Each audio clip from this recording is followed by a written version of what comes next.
5월 가정의 달입니다. 오늘 자녀주일로 지키고 다음 주일은 어버이주일로, 셋째 주일은 아내주일로, 넷째 주일은 성령 강림주일로, 그리고 다섯째 주일은 남편주일로 지키려고 합니다. 세상에 존재하는 것 중에 하나님이 만드신 것 중 가장 대표적인 두 가지가 있습니다. 바로 그것은 가정과 교회입니다. 그런데 하나님께서 세우신 이런 가정에 오늘날 많은 위험에 가정이 노출되어 있다는 안타까운 사실입니다. 자녀는 하나님의 소원에서 점점 멀어지고 있습니다. 뿐만 아니라 자녀는 부모의 욕망의 시녀가 되어가고 있고, 자녀들의 가치관과 혼돈, 미래가 보장되지 못한 생존 경쟁 속에서 인생의 방향도 찾지 못한 채 이리저리 방황하는 청소년들과 우리의 자녀들이 많이 있다는 사실입니다. 심지어 오늘날 젊은 여성들은 아이를 낳으면 마치 내 인생이 끝이 보인다고 생각할 정도로 자신의 모든 꿈들을 아이의 탄생으로 끝장난 것처럼 생각하며 여기는 현실이 지금 우리의 눈앞에 다가오고 있다는 사실입니다. 그래서 요즘에 N세대라고 말하죠. 더욱더 젊은 세대는 Z세대라고 말하는데, 이런 아이들이 무책임하게 아이를 가져가지고 요간방에서 홀로 낳다가 아이를 버려두고 죽게 만드는 일들이 비일비재하게 지금 일어나고 있죠. 뿐만 아니라 아이를 낳아가지고 고아원에 맡길 수가 없으니까 길거리에 버리려 생명을 잃어가는 일들도 수없이 있고 있다는 사실입니다. 한때는 부모를 보장해 주었던 자식들이었습니다. 자녀들이었죠. 왜냐하면 부모의 미래를 자식들이 책임을 지었습니다. 그런데 요즘에는 이 자녀들이 부모의 앞길을 장애를 놓는 인식으로 지금 자녀들에게 부담이 되어지고 있다는 사실이죠. 그러나 가정이라는 것은 하나님의 뜻을 담고 그 뜻을 이루어가는 하나님의 신실한 신성한 작품인 곳입니다. 그런데도 오늘날 가정에서는 하나님의 사랑의 씨앗이 심겨져서 꽃이 피어나고 사랑의 열매가 담장을 넘어가는 그러한 가정의 모습들이 되지 못하고 있는 안타까움이 주위에서 너무나도 많이 현실적으로 보고 있다는 사실입니다. 가정의 생명적인 희생적인 사랑과 양육이, 관용과 기다림이라는 것들이 급박한 현실에서 길을 잃어버리고 있다는 사실이죠. 이렇게 가정의 생명력이 잃게 되어지자 오늘날 젊은이들에게 일어나는 반응이 뭐냐? 결혼은 뭐 때문에 하지? 결혼을 꼭 해야 돼? 라는 생각에 고개를 들므로 인하여서 인구의 절벽의 상황이 점점 지금 우리들의 코앞에 다가오고 있다는 사실이죠. 이런 안타까운 현실의 고통과 고난들이 우리의 마음을 슬프게 하고 있다는 사실입니다. 그래서 가정의 달, 사랑의 달 5월 오늘 자녀주일을 맞이하면서 묵상하려고 하는 것은 우리들의 가정의 자녀가 과연 누구인가 하는 것입니다. 뿐만 아니라 그들을 우리가 어떻게 양육해야 되는지에 대해서 살펴보려고 합니다. 그렇다면 우리의 가정의 자녀는 과연 누구일까요? 두 가지로 생각해 봅니다. 먼저는 자녀는 부부가 우연찮게 예상도 못했는데 계획도 없었는데 우연하게 태어난 자식이 아니라 하나님의 나라의 기업이라는 사실입니다. 자, 본문 1절 말씀을 같이 한번 읽도록 하십시다. 여호와께서 집을 세우지 아니하시면 세우는 자의 수고가 헛되며 여호와께서 성을 지키지 아니하시면 파수꾼의 깨어있음이 뭐라고 그랬어요? 헛되다. 여호와가 빠진 수고는 모두 다 헛되다는 말씀을 하고 있어요. 심지어 2절 말씀을 보면 하나님을 빼고 이렇게 말합니다. 2절입니다. 너희가 일찍 일어나거나 늦게 누우며 수고의 떡을 먹음이 헛되도다. 그러므로 여호와께서 그의 사랑하시는 자에게 잠을 주신다. 이렇게 말씀을 해요. 오히려 잠잘 시간에 잠을 자는 자가 하나님의 사랑을 받는 자라고 말씀하고 있다는 겁니다. 여러분, 여기에 성경에 아주 소중한 가르침이 있습니다.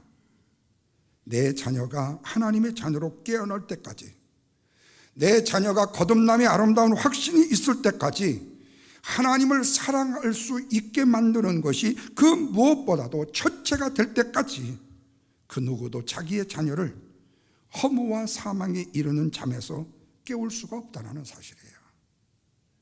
허무와 사망의 잠에서 깨울 수가 없다.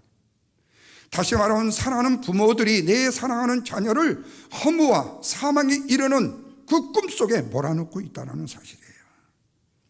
그래서 사랑하는 내 자녀를 이 사망과 허무의 잠에서 깨우지 않게 되는 부모라면 그 부모의 수고는 어떤 것이라도 헛된 것이 된다는 얘기입니다. 일부 예배에서도 말씀을 드렸으니 말하면 요즘 제가 저녁 시간에 가끔 드라마 한 편을 보는데 매트릭스에서 나오는 그 청춘 목록이라는 게 있어요. 거기에 보면요, 부잣집의 아들이 배우고 지망생입니다. 가난한 집의 아들이 배우 지망생이에요. 그런데 초등학교부터 둘 친구입니다. 그런데 부잣집의 어머니가 아들을 배우로 키우기 위해서요, 댓글을 조작해요. 댓글 조작한 사람한테 돈을 줘가지고, 그리고 PD나 아니면은 영화 감독들을 만나서 우리 아들을 이 드라마에, 이 영화에 써달라고 로비를 해요. 그래가지고 나중에 그 팔로워를요, 그 아들 팔로워를 돈을 주고 사서 사람을 10만 명, 20만 명, 30명, 100만 명까지 올라가게 만들어줘요. 그러다 보니까 인기가 짱이죠. 사람들이 환호성을 저지릅니다. 그런데 돈이 없이 내 자녀에게 아무것도 해줄 수 없는 엄마는요, 바로 그 친구 집 그 부잣집에서 파출부를 하고 있어요. 청소를 하고 있어요. 그런데 그 두 배우가 굉장히 한국에서 유명한 배우예요. 최수정 씨 부인 되는 분이 그 마음으로 내 자녀를 사랑하는 그 표현의 연기를 해요. 그리고 다른 분은 부잣집에 아들을 둔 엄마로서의 그 쾌활함과 그 슬기로움을 막, 인간적인 그 재주를 막 얘기해요. 그런데 나중에 부잣집의 아들이요, 인기가 없어지면서 점점 퇴락을 하고 그 가난한 집의 아이가요, 갑자기 그 매니저, 생판 모르는 매니저를 만나가지고 뜨기 시작하는데 아주 굉장합니다. 그래서 나중에 이 아이가 남자체 우수상을 받게 돼요. 연기상을 받게 돼요. 그때에 이 부잣집 아들이 친구니까요, 생각을 해봐요. 뒤돌아봐요. 왜 그랬을까? 나중에 여차여차해서 인터테인먼트에 알게 된 사실은 뭐냐면, 엄마가 돈을 주고 내 팔로우를 증가시켰고 나를 돈 가지고 지금까지 이용했다는 거예요. 그 아들이 엄마를 향하여서 이렇게 말합니다. 엄마는 나의 자존감을 뭉개버렸다고요. 그러면서 막 우는 장면이 나와요. 그리고 이락 출세를 했던 이 친구는 백그라운드가 없었지만은 출세를 했는데 인기가 대인기인데 수도 없이 악플과 그 다음에 그 못된 주간지 기자들에 의해서 지금 어려움을 당하고 있는 데까지 봤어요. 그런 드라마 속에서 저는 그걸 봤었어요. 돈 있는 집의 그 엄마의 허무와 사망이요. 그 아들에게 그걸 심어줬어요. 독립심을 얻게 만들어줬어요. 나중에서 깨달았던 그 아이가요, 어머니에게 한 말, 어머니는 내 자존감을 짓밟아버렸다고요. 사실은 그 아들이 엄마를 의지한 게 아니에요. 엄마가 이런 줄을 전혀 몰랐어요. 그런데 나중에 알고 나서 보니까 결국에 선한 경쟁에서 자기가 밀렸다는 사실을 깨달으면서 친구 간에 자기 자신의 허물을 깨닫는 그 광경을 보면서요, 자녀들에게요, 깨움을 주지 못한 부모는요, 결국에 인간의 어떤 수고와 어떤 열심이라도요, 모든 것은 헛된 것과 사망으로 이끄는 길이 된다는 그 대표적인 케이스더라고요. 말씀을 준비하고 그걸 보다 보니까 제가 보게 됐어요. 이 말이 뭐죠? 우리의 자녀들이요, 성경을 손에 잡기 시작하면서요, 자기가 하나님의 손에 붙잡혀 있다는 사실을 체험하기 시작한다는 거예요. 부모가 바로 사랑하는 내 자녀에게 이 가이드의 역할을 해야 된다는 거죠.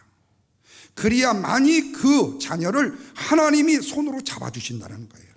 다시 말하면 내가 힘써 애써 수고하는 일들로 열심히 내 자신의 자아를 잡아가야 하나님이 붙드심에 손을 잡아서 그가 선한 길로 나갈 수 있다는 거예요.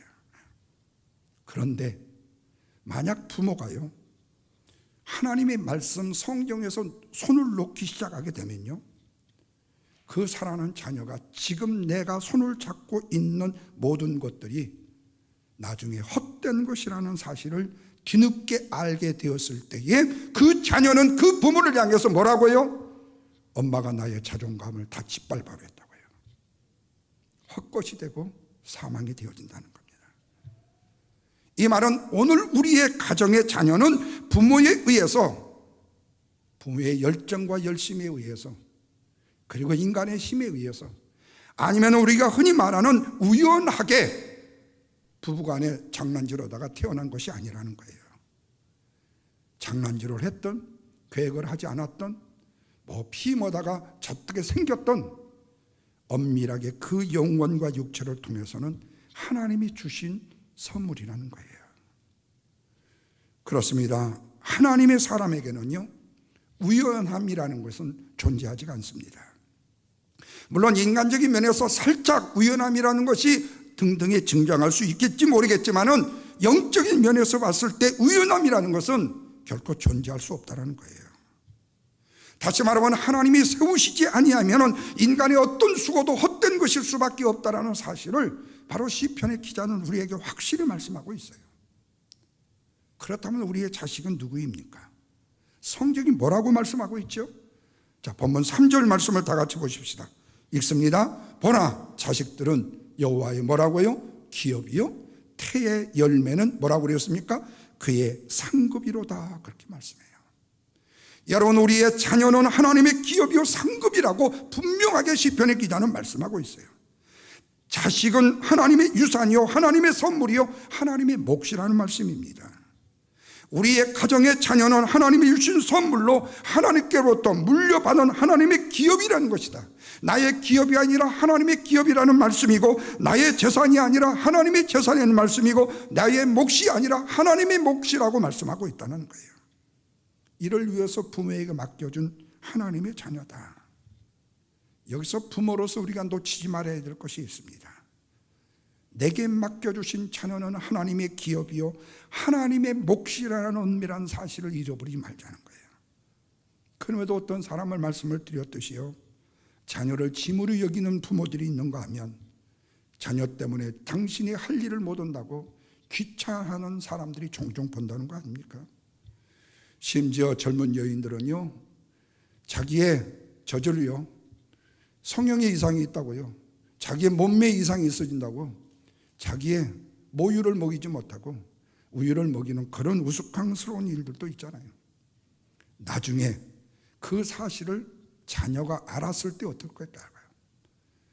관대한 아이는요, 그 부모를 용서할 수 있을지 모르지만요, 관대하지 못한 아이는요, 그로 인하여서요 일생일대에 상처를 입을 수 있다는 사실을 스스럼 없이 요즘의 젊은 세대들이 행하고 있다는 사실이에요. 자녀는 우리의 감사의 존재이지 결코 귀찮은 존재가 아니라는 거예요.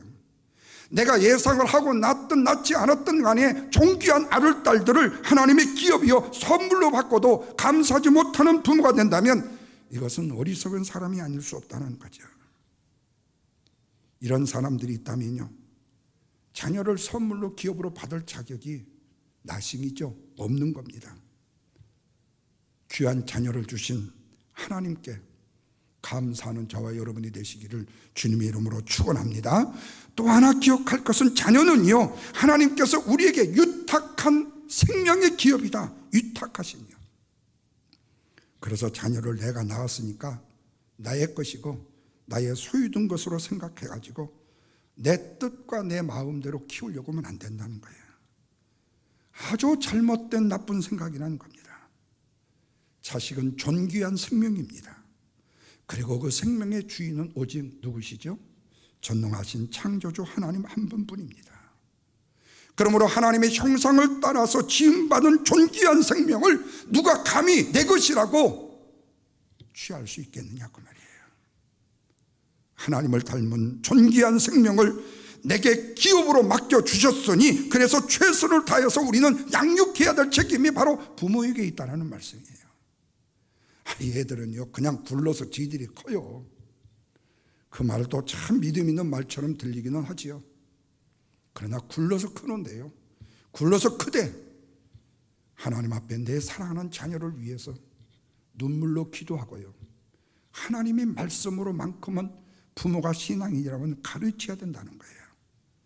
그것이 바로 하나님께서 내 자녀를 기업으로 선물로 나한테, 부모된 나한테 맡겨준 하나님이 의무요 책무이기 때문에.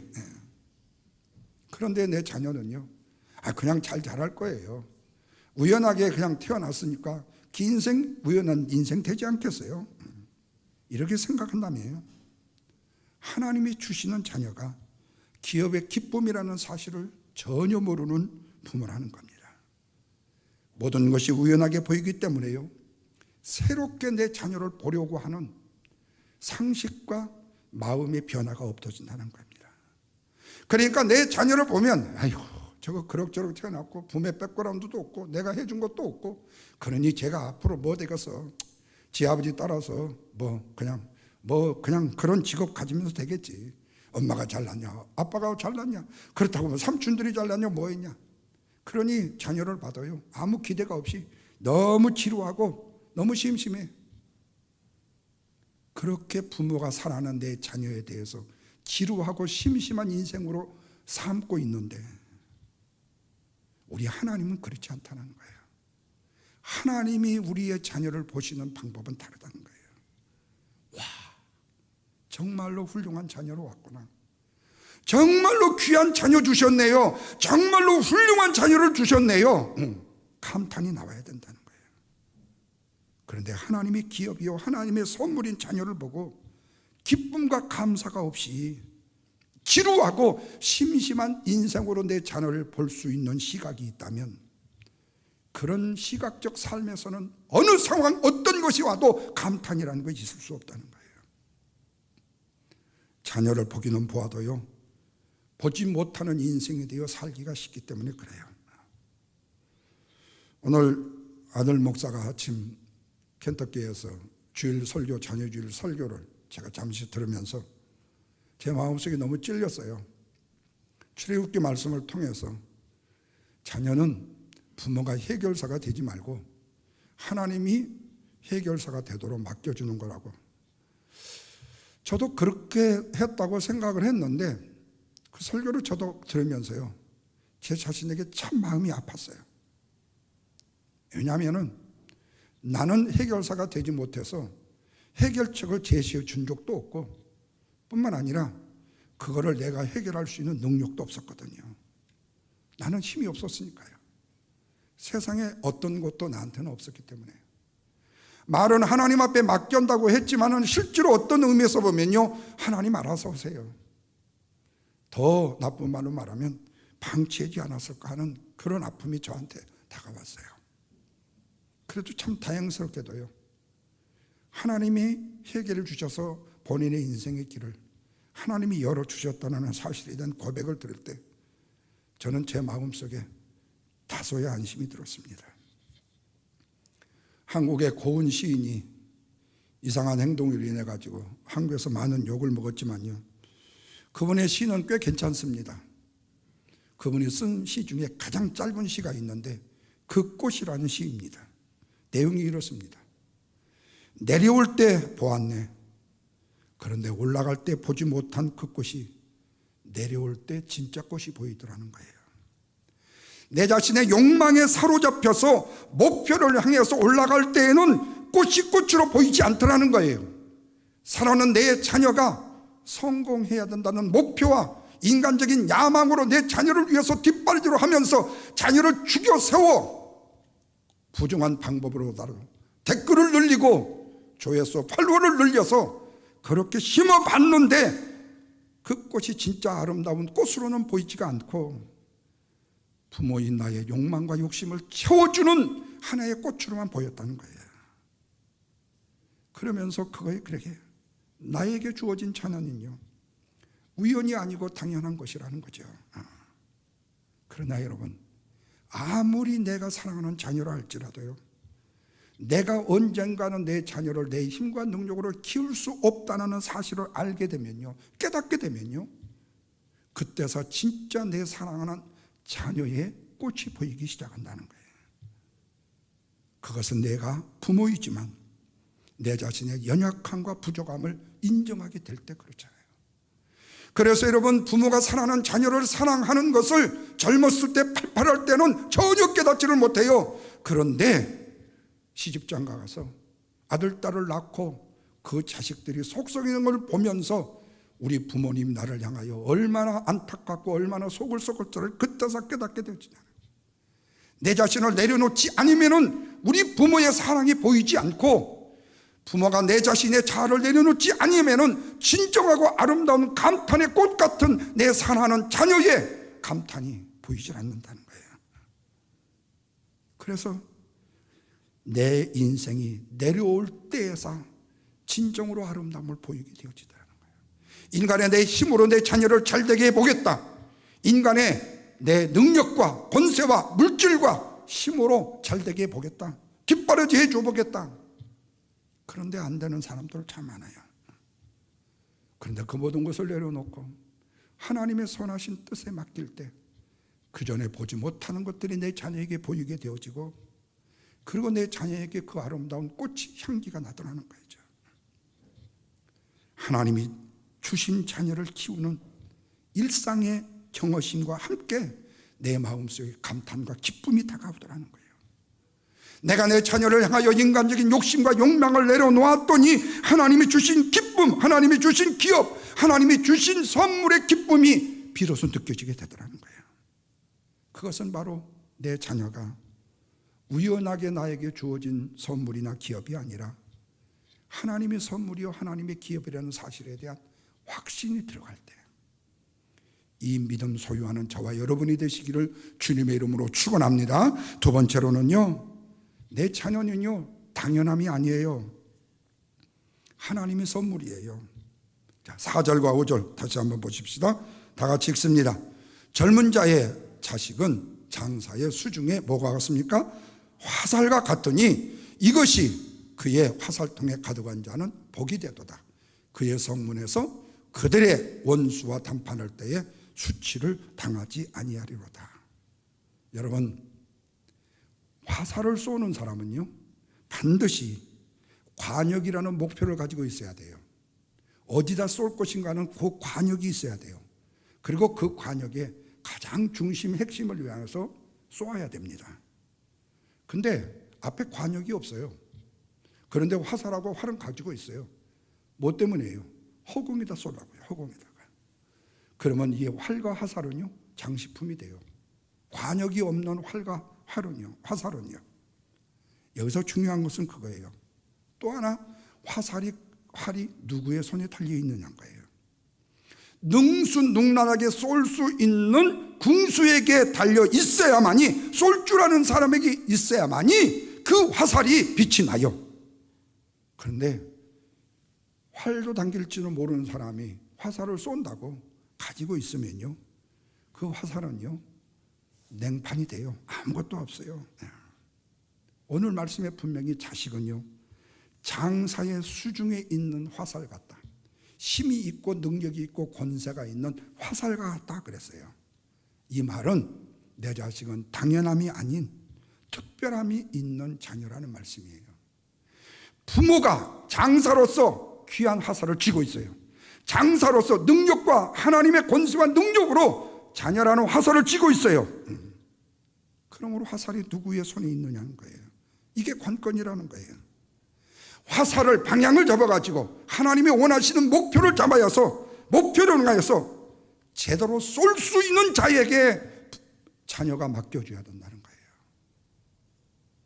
그런 쏠 수 있는 능력이 없는 화살을 준 엄마이기 때문에 자녀를 낳아서 여관방에 버리고, 심지어는 아이를 기른다고 하면서 아이가 울고 아이가 말을 안 듣는다고 패고, 심지어는 그로 인하여 절명하게 만들어서 사망에 이르는 이런 일들을 수없이 지금 우리 주위에서 보고 있잖아요. 뿐만 아니라 이 세상의 모든 죄악들이요, 어둠의 권세들이요, 잘못된 목적과 방향, 자기중심적인 사욕, 그리고 하나님과 원수가 되는 것들, 싸워서 이겨야 될 장사의 수중에 잡힌 화살이 돼야 된다는 말이에요. 싸워서 이길 만한 화살이 돼야 된다는 거예요. 이 말은 뭐지요? 부모가 먼저 하나님의 손에 붙잡힌가 돼야 된다는 거예요. 자녀를 달되게 기르고 싶고 훌륭하게 가르고 싶다. 이것은 내가 훌륭한 학교를 보내고 훌륭한 학원을 보내고 훌륭한 일들로 훌륭한 사람들이 있는 그룹에 넣는 것이 문제가 아니라 엄마 아빠가 하나님의 손에 붙잡히면 돼야 된다는 거예요. 하나님의 손에 엄마 아빠가 붙잡히지 않고 어떻게 살아가는데 자녀가 잘 되기를 바라는 거예요. 아니요, 우리 집안은요 다 잘 되게 돼 있어요. 아마 당연히 잘 될 거예요. 그러나 당연 우연과 똑같이 영적으로 인간적으로 존재하지 않습니다. 내 자녀는 당연히 대접을 받아야 되고요, 내 자녀는요 학교에서 선생님한테 누구보다도 당연히 인정을 받아야 되고요, 그런 당연함 역시 존재하지 않습니다. 여러분, 당연함에 머무르는 사람이 있죠. 거의 대부분은요 게으른 사람입니다. 근데 우리가 게으름이라는 뜻에서 찾아보면 알게 되는데, 보통 게으르다가 말하면 뭐지요? 움직이지 않는다. 그래서 몸이 뚱뚱한 사람은요 게으름의 대명사예요. 몸이 뚱뚱하면요 무조건적으로 저 사람 게을른가 봐. 자기 몸 관리 하나 못해가지고, 심지어 아내들이 남편한테 그런 얘기를 해요. 당신 몸 관리 못해가지고 뚱뚱해져. 게으른 거야. 이렇게 해요. 근데 사실은 자기 몸을요 자기가 빨리 움직이지 않는다고 해서 살만 찌는 사람이 있는 게 아니에요. 물만 먹어도 살찌는 사람이 있어요. 잘 먹어도. 그런데 어떤 사람은 아무리 살이 찌고 싶어서 먹어도 살이 안 찌는 사람도 있어요. 그거를 가지고 우리가 게으르다 안 게으르다? 꼭 우등상장하고 똑같아요. 우등상장은 반드시 뒤에 뭐가 들어간다고요? 품행이 단정하고 들어가요. 근데 세상 말로 말하면 죄송한 표현이지만 싸가지 없는 애들이 많거든요. 공부 잘하는 애들 중에요. 청소도 안 하고 도망가고, 선생님한테 잘 보여갖고 아버지가 육성회장이어가지고 엄마가 치맛바람 일으켜가지고 그래가지고 뭐 우등상장 받기는 받는데, 요즘도 그런지는 모르겠어요. 요즘에 초등학교를 안 다녀봐가지고. 그런데 거기에 반드시 우등상장에 들어가는 거 품행이 단정인데 몸이 뚱뚱하다고 게을러요? 천만의 말씀이에요. 그런데 또 자기가 해야 될 일들을 하지 않는 것, 이거 게으름이라고 말해요. 그런데 정답은 아닙니다. 게으름이 뭔 줄 아세요? 체인지, 변화를 싫어하는 겁니다. 새로운 것을 받아들이지 않는 거예요. 낯선 세계를 거부하는 것을 게으름이라고 말합니다. 그래서 게으름이라는 것은 당연한 세계에 스테이하고 있는 사람, 당연함에 머물러 있는 사람, 뭐든지 당연하게 여기면요 감사가 있을 수가 없어요. 밥을 먹어도 감사해야 되고, 예배를 드려도 감사해야 되고, 내가 잘 집이 있어 일어나도 감사해야 되는데, 아니 내가 왜 우리 잘 집이 없어? 아니 내가 밥을 왜 굶어? 왜 내가 예배를 못 드려? 아무 데나 예배 드리면 되는데. 이렇게 당연하게 여기는 사람이 있어요. 그런데 당연하게 여기는 그것들도 감사로 변화되게 되면 달라요. 만약의 경우에 이렇게 만사를 다 당연하게 여기는 사람에게요, 어느 날 갑자기요 뭐 하게 되면요 그 당연함이 사라진다고 한번 생각해 보십시오. 그 당연함이 없어졌어요. 집을 가지고 있다가 갑자기 아버지가 사업이 망해갖고 집이 없어 길거리에 놔둔겠어. 밥을 세 건이 꼬박꼬박 진수성찬을 먹던 사람이 밥도 못 먹게 됐어. 그러면 즉시에 뭐가 올라오지요? 세상에 대한 분노, 사람에 대한 분노. 신앙인들은요 내가 어떻게 하나님 앞에 교회에 이렇게 봉사를 했는데 내가 이렇게 망할 수가 있어. 격렬히 분노하거나 하나님을 원망하게 된다는 거예요. 마치 자기의 당연함이 사라진 일이 사람이나 하나님께서 내 행복과 당연함을 뺏어간 복근으로 인정을 한다는 거예요. 그래서 여러분 연예인들 보세요. 젊은 애들이요 어느 날 벼락 출세해가지고요, 인기가 빵 올라갔어요. 그런데 이게 몇 년 가다가요, 식어졌어요. 이제 인기가 떨어지고요, 비난 댓글들이 많이 잘리고 모으면은요, 자기가 언제부터 평생 태어날 때부터 무슨 인기 절정의 인생을 살라고 지 인생이 주어졌어요? 그거 떨어졌다고. 수면제 먹고 떠나고, 어쨌든 뛰어놀아서 떠나고. 세상 말로만은 없으니까 이 얘기도 듣지도 모르겠지만 바보 같은 애들 아닙니까? 언제 자기는 당연하게 인기가 최절정에 있어야 됐어요? 언제부터 자기는 그렇게 뛰어난 인생이 되었어야 했어요? 그런데 그러지 못해서 우울증이 생겼대. 그것이 바로 진짜 게으른 인생이에요. 정말로 게으른 인생이에요. 내 인생에 인기가 떨어질 수도 있고 올라갈 수도 있다라는 변화에 대한 새로운 접목이 있었더라면 절대로 죽어서는 안 되는 거죠. 분노에 가득 찰 것도 없는 거예요. 떨어지면 내 인생을 다시금 뒤집어 봐서 다시 새롭게 생각을 해봐야 되고요. 그래서 여러분, 부모가 먼저 하나님의 손에 확실하게 붙잡혀 있어야 된다, 그 말이죠. 그러지 않고는 내 사랑하는 자녀들이 원수를 물리칠 수 있는 화살이 되게 할 수 없다는 사실이에요. 부모의 손에서 성적을 놓기 시작하면 자녀를 또 생명의 만나를 놓게 되어지고 생명의 댁에서 점점 멀어진다는 거예요. 부모가 하나님 앞에 내 자녀를 위해서 기도하는 일을 쉬게 되어지게 되면 내 자녀가 하나님과 소통하는 호흡이 끊어지게 된다는 거예요. 이렇게 당연히 잘 맞는 화살은요, 세상 어디에도 찾아볼 수 없다는 겁니다. 그런데 문제는 있어요. 이런 잘못된 화살이요, 내 활에서 시위를 떠나게 되면요, 붙잡을 수가 없다는 거예요. 중국 무협지에는요, 종종 날아가는 화살도 손으로 잡더라고요. 그러나 우리의 인생에는 날아가는 화살, 한 번 쏘아진 화살을요, 잡을 수가 없어요. 그래서 부모는 자녀란 화살을요, 내가 내 보이기 전에, 화살을 쏘기 전에 먼저 말씀을 붙들고 기도하면서 내 자녀를 양육하는 부모의 희생이 있어야 된다는 거예요. 그래서 사랑하는 부모는 사랑하는 자녀를 예배의 자리로 인도해야 되고요, 그리고 하나님의 말씀으로 무장을 시켜서 화살을 세상으로 쏘아야 되는 거예요. 그러면은 이 화살은요, 세상의 정의를 일으키고요, 감사를 일으키고 사랑을 일으키는 게 돼요. 여러분, 건물은요, 아무리 잘 지어졌어도요, 언젠가 시간이 지나면 허물어지게 됩니다. 아무리 단단한 스테인리스 철로 만든 기계라도요, 세월이 가게 되면 낡아지게끔 되어져 있어요. 이 말은 당연이라는 세계는요, 영원히 존재하지 않는다는 겁니다. 거기에는 항상 새로운 것이 세워지게 되어져 있다는 거예요. 그것이 바로 뭐죠? 하나님의 기업이요, 우리들의 다음의 세대인 우리들의 자녀들인 것입니다. 그런데 다음의 세대가 없다, 이 말은 미래가 없다는 말과 똑같은 이치입니다. 그래서 이런 말이 됩니다. 우리들 자녀를 다른 방향으로 키우게 되어지게 되면 이 세상은 미래가 있고요, 하나님의 나라가 그곳에 임하게 된다는 말씀입니다. 오늘의 자녀가 곧 미래의 오늘이 되어지기 때문에 그런 것입니다.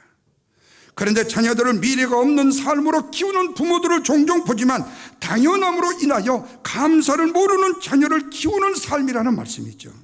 그러다 보면요, 베풀어준 호의까지라도요, 권리로 착각하는 자녀로 만드는 경우가 있어요. 그래서 호의가 권리가 되어지게 되면 이건 안 되는 거예요. 예를 들어 보세요. 어떤 사람이요, 굉장히 어렵고 힘들게 살아가는 것 같아서 매달 200~300불씩의 이 용돈을 주었어요. 이것이 3년, 4년, 5년 정도를 계속 주었어요. 그런데 어쩌다가요, 그 돈을 줄 수가 없게 되었어요. 한 달 못 주고, 2달 못 주고, 3달 못 줬어요. 그랬더니 어느 날에요, 그 사람이요, 찾아왔어요. 왜 내 돈 안 주냐고요. 여러분, 웃음 나오죠? 그런데요, 그게 바로 세상이에요. 이런 사람은요, 이 호의 자체가 변해가지고, 권리로 변해가지고요, 갑자기요, 머리 두들리고요, 왜 내 돈 안 주냐고 항의를 하기 시작해요. 투쟁을 하기 시작한다니까요, 금식하면서요.